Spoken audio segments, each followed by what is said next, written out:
Avant que ne débute cette émission, voici la liste de nos invités pour la semaine prochaine. Nous recevrons dans le cadre de cette émission, tête à tête, Alain Fabre Pujol, ex-premier adjoint et député sous la municipalité d'Alain Clary, et Nabil Kadri, à la tête du comité et animateur de La République en marche du Gard. Bonjour à vous tous et bonjour à vous toutes. Merci de prendre un petit peu de votre temps pour cette nouvelle émission que vous retrouvez sur notre page Facebook Tête à Tête. Cette émission est la vôtre. Ce matin, nous recevons Ethel Muniz. C'est un artiste franco-brésilien après un passage en Italie, en Allemagne. Il vit maintenant et travaille en France, et plus particulièrement à Nîmes. Il vient de sortir son dernier ouvrage, son dernier livre, Le Silence, paru en décembre 2018.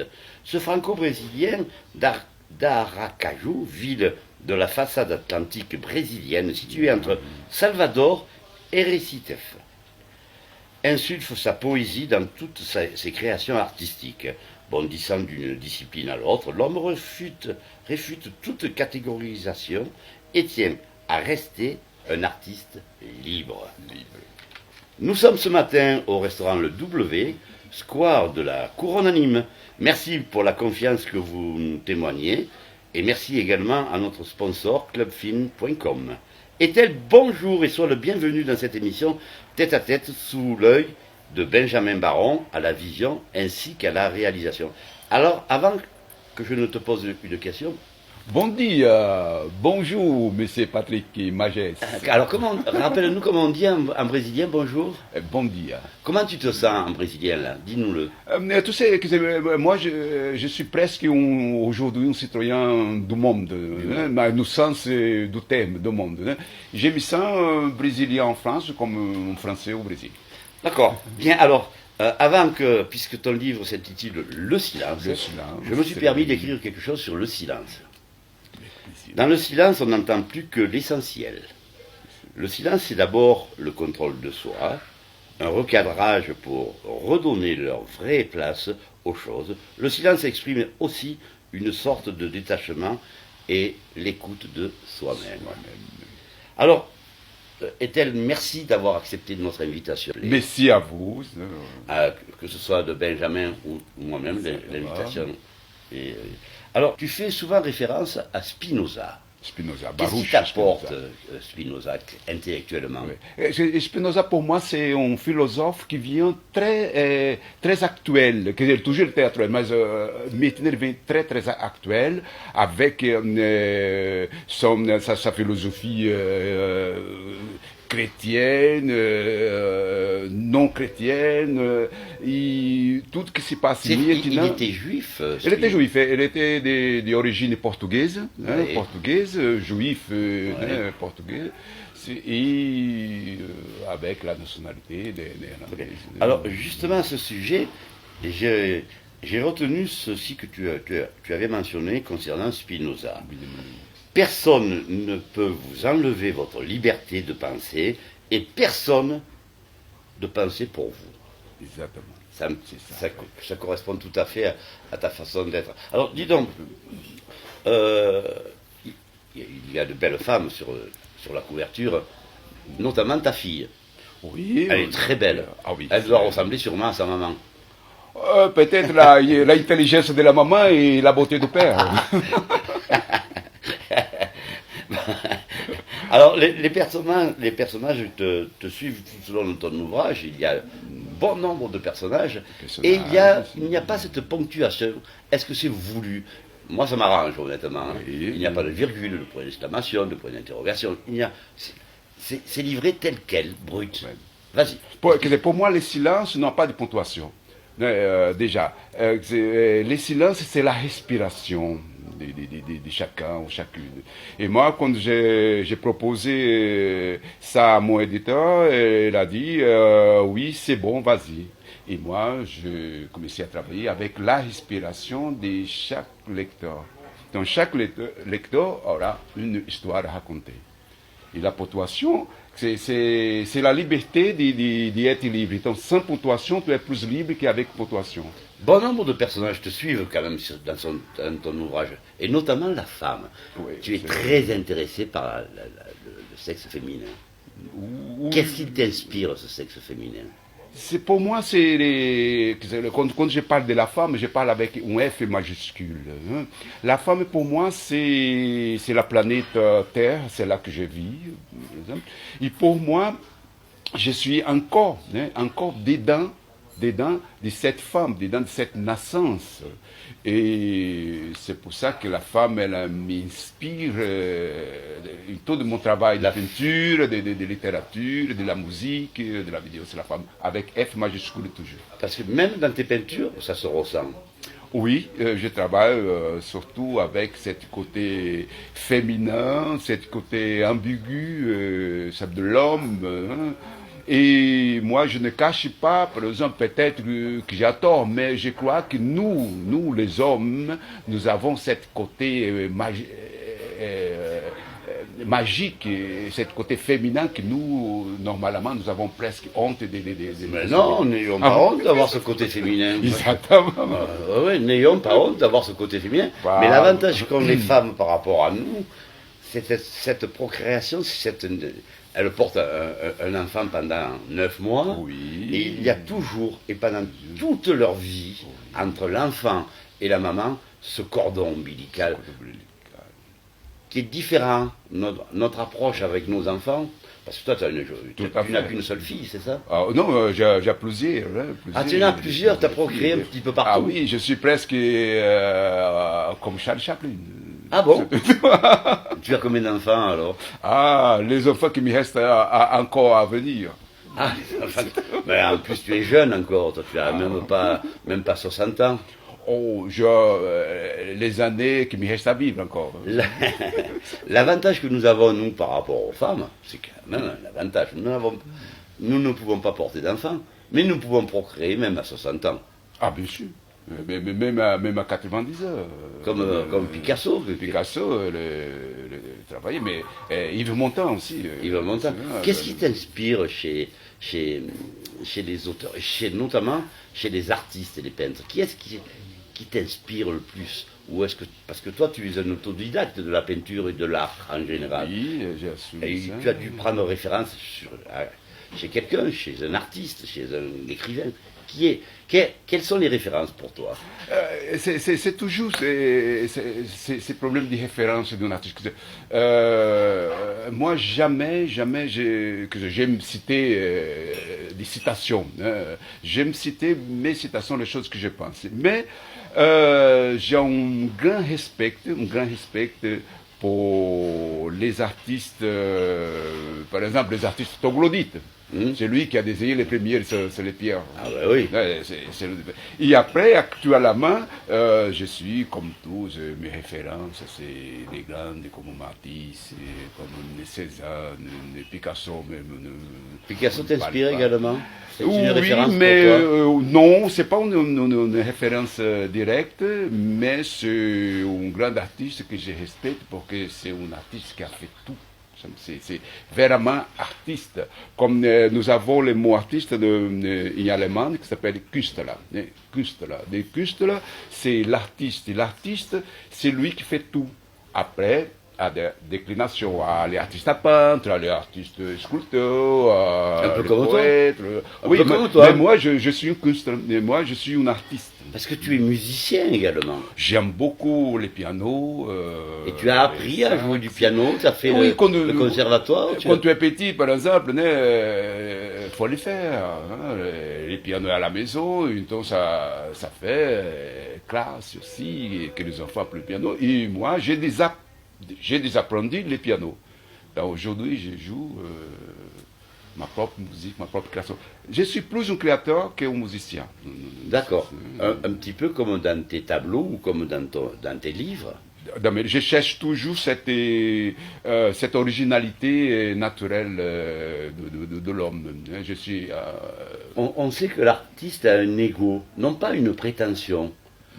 L'ego par rapport à la prétention, l'ego, tout se rapporte sur lui et c'est important de pouvoir le dire. Non, je ne suis pas prétentieux, mais j'ai un ego parce que je représente tel art, telle façon de penser. Parce que j'aime beaucoup ta façon de penser.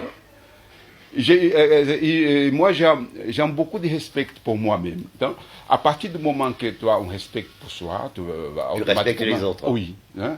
Et donc, moi, de temps en temps, je suis considéré comme naïf, que j'aime beaucoup être naïf aussi. Hein, hein. Mais non, mais je suis un reveux avec les pieds bien posé sur la la terre. base est solide. Et après, je me laisse amener pour la vie, je me laisse amener pour les rêves, je me laisse amener pour des gens que je rencontre. Et tu as vécu toute ta vie de ton art? Oui, jamais j'ai travaillé dans ma vie. Toujours, j'ai créé. Et est-ce qu'on arrive à vivre de ce qu'on produit? Ça fait 40 ans que je vis toujours de ma peinture, de mes livres. Parce que tu es allé faire un tour en Suisse, en Allemagne. Oui.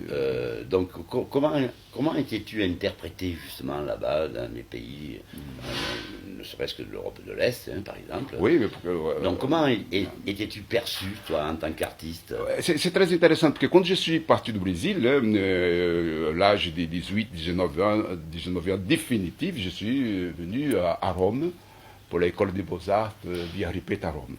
Et à Rome, j'étais invité pour une exposition à Berlin. Donc je suis parti à Berlin dans les années 80. Et donc j'arrive à Berlin, et c'est pays, je parle de Berlin, c'est pays Quelle magnifique. année, rappelle-nous? Les années 80, 90. Parce que 89, c'est le mur de Berlin qui tombe. Oui, j'étais là. Oui, j'étais là. Je suis arrivé précisément en 79 à Berlin. 89, donc au mois de novembre, tu étais présent? Oui, j'étais présent. C'était une délivrance quand même. Non, mais l'Est et l'Ouest. Mais pour nous, Berlinois, c'était cette ivresse de la fête. On va, et en plus, c'était un mur très ridicule. Le faisait, c'est pas 2 mètres 80 ou 3 mètres. Hein. Mais nous, qui étaient à Berlin, disons, libres, hein, on pouvait même toucher les murs. Hein, mais de l'autre côté, il y avait un Islandland, hein, à Potsdam, Strasse, c'était tous ces mystères. Et nous, on pouvait y aller de l'autre côté jusqu'à minuit. Mais eux, non. D'accord. Et après, il y avait aussi des maisons, des maisons qui étaient coupées au milieu. Ouais, entre l'Est et l'Ouest. L'Est et l'Ouest, c'était... Et Berlin, c'était magnifique. Et qu'est-ce qui t'a fait partir du Brésil? Pour quelle raison es-tu parti de ton pays natal?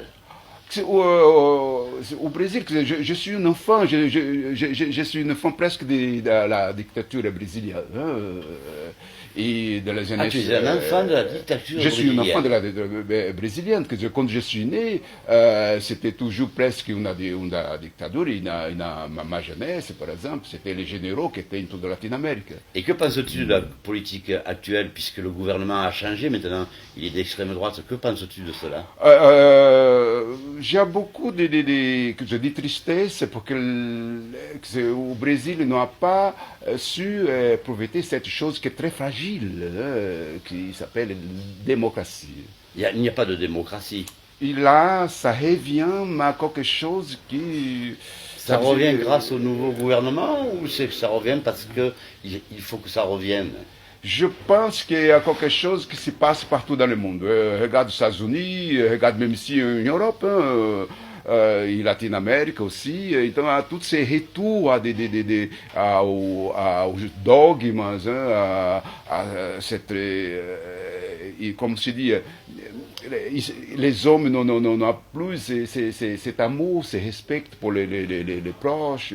On oublie de parler de belles choses, on oublie de parler de l'amour. C'est quoi une belle chose pour toi? La belle chose pour moi, c'est que les gens soient vrais.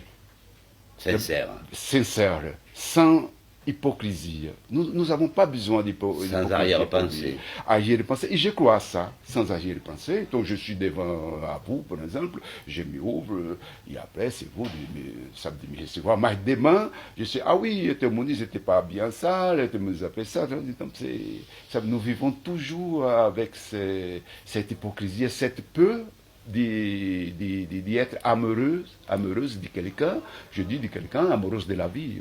C'est pour ça que dans mon sujet au tout départ, je mentionnais, je disais que tu es un homme libre. Oui, dans le sens du thème liberté, oui, je me sens libre. Non. Peut-être que je suis naïf, mais je suis libre. Moi-même, je suis libre. Tu es un artiste. Je dors bien, je rêve, je m'appassionne facilement. Tu te passionnes de tout. De tout. Je parle avec une pierre que je trouve dans le chemin, une petite feuille qui tombe, un livre abandonné dans une banque publique. Oui, je suis. Ouais, on peut venir comme ça te voir chez toi. Tu nous offriras une chaise et on pourra discuter comme on discute maintenant. Oui, mon atelier était toujours ouvert, ma maison c'était toujours ouvert. Non, Et donc, ton livre, justement, Le silence, silence. on peut le trouver où exactement? C'est là. Les silences, j'aime bien travailler avec des petites librairies, des librairies qui travaillent avec les auteurs. Et je ne suis pas. Je ne suis pas contre, mais je ne suis pas dedans des grandes surfaces. Tu es un artisan alors. Tu souhaites plutôt avoir un contact avec les petites librairies, entre guillemets petites. Ah oui, les petites avec les grandes épées. Alors donc on peut le trouver où? On peut trouver le silence. Les silences, on peut trouver dans mon site déjà, c'est bien. Il faut être attentif à chaque fois que je fais une dédicace. Dans mon livre, c'est disponible, chaque dédicace que... Donc, si on va dans n'importe quelle librairie, on ne peut pas le trouver, ton livre. On peut demander. Ici à Nîmes, il y a une librairie, je ne sais pas qui est-ce qui fait la prospection? Qui est-ce qui s'occupe de te placer, entre guillemets, chez des tels libraires, etc., etc. Qui est-ce qui s'en occupe? C'est toi? Non, j'ai une femme superbe. Ta femme? Non, c'est pas ma femme, c'est ma collaboratrice. C'est Aristide. Et elle s'occupe de tout. Et de temps en temps, elle a dit ça, oui, une dédicace à Paris, j'ai une dédicace prévue à Paris, à Bordeaux, à Bruxelles, ici dans les gares. Et concrètement, ici à Nîmes, quelqu'un, un téléspectateur, souhaite acheter ton livre. Il est obligé de venir sur ton site. On ne peut pas le trouver dans une librairie, c'est ce que je voulais dire. On peut le trouver dans une librairie. Ici, il y a une librairie qui a accepté mes livres. Donc, j'ai déjà les deux premiers qui sont dans la librairie. Je ne sais pas si je peux citer les noms. C'est la librairie Goya, à l'avenue, comment ça s'appelle ça, Victor. Et ils ont eu la gentillesse de prendre mes livres, et c'est là. Et tu ne peux pas aller voir d'autres librairies en leur disant, voilà, bonjour, je viens d'éditer un livre, ça me coûte cher, j'ai besoin de vous, aidez-moi, aidez les artistes comme l'émission Tête à Tête aide les artistes. Et aidez-le. Donc, est-ce que tu es déjà allé voir? Oui. Et quel a été leur...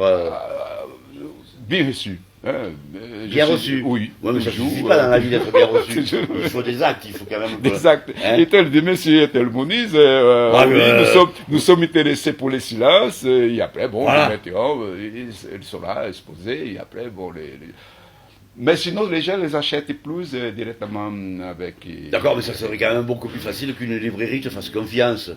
Par exemple, là, nous avons eu le salon de la biographie. Bon, ben, voilà. Ouais. Donc, ça aurait été intéressant que tu y sois. Oui, mais c'était pas ma biographie. C'était de la poésie. En tout cas, moi, j'ai relevé autre chose. Donc, comme on le disait tout à l'heure, tu faisais référence aux femmes, mais tu parles d'un clown. Et tu comprends bien que ça m'a interpellé. Oui, oui. Alors, tu dis, oui, je t'appartiens, même si le spectacle est fini, dit encore le clown. Parce que je veux, dit encore, et encore la muse. Avoir des ailes à ne pas avoir peur de voler, dit le clown, silence. Et c'est important, le silence. Et je voulais te remercier infiniment, parce que tu vois, cette émission va s'achever parce que 15 à 20 minutes, ça passe très vite. Très vite. Et puis toi, tu es un homme, tu es un homme haut en couleur, tu es un artiste comme nous les aimons, on voit bien. Alors, je voulais une nouvelle fois que tu nous parles, que tu nous dises au revoir en brésilien. Il me dit Au revoir ça. à toutes, au revoir à tous. Merci Benjamin Baron qui est à la vision. Merci au W. Est-ce que tu peux nous le dire en brésilien? Muito obrigado a Alain, le propriétaire do W. Grande obrigado ao nosso regisseur Benjamin. Benjamin. Benjamin, em português, em brasileiro, c'est Benjamin, c'est pas Benjamin. E a toi-même, e a você, e a você, Patrick, merci beaucoup, muito obrigado por esta oportunidade. E je veux partager partout. Ah ben c'est gentil. Donc, au Brésil attend déjà, donc, peut-être que tu seras connu au Brésil. Ah, ben, ça va, tant mieux. Surtout que les Brésiliens sont belles. En plus, Hein, en la plus. preuve est là, regarde. Ah ouais. Alors c'est ta fille, hein. C'est ma Je rappelle que c'est sa fille. Ouais. Et je vous signale une nouvelle fois qu'elle est bien plus jolie que lui. Oui. Bon, merci en tout cas de votre attention, mesdames et messieurs, à vous tous et à vous toutes. Merci, nous nous retrouverons la semaine prochaine. À très bientôt. Bye bye. Ok, muito obrigado. Tchau. Até a próxima vez.